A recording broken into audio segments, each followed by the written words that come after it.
In this guide, I will be showing you guys how to fix Discord error checking for updates. Let's get started. First, right-click on your taskbar, select the option Task Manager. Now launch it. Here, navigate to the Processes option. Then, in the search box, search for Discord. Once it appears, double-click on it and select the option End Task. Once you do this, you can close this. Now, go ahead and search for the option View Network Connections. Launch it. Right-click on your Wi-Fi connection, then select the option Properties. Click on the option Internet Protocol version 4. Click on the option Properties.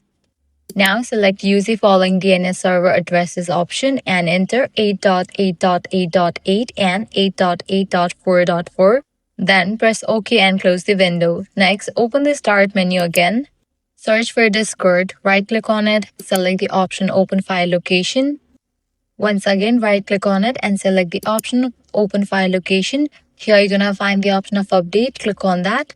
Then select the option Properties. Head over to the option Compatibility and enable Run this program in compatibility mode, and also check Run this program as administrator. If the window launches the troubleshooter, allow it to diagnose and fix any issues automatically.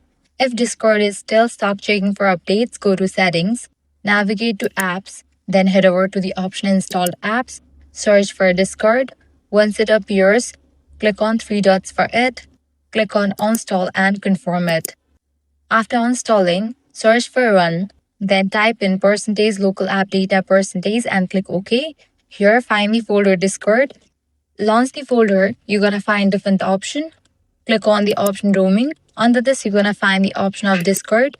Delete it. After you do this, launch your preferred browser, navigate to the website Discord and download it.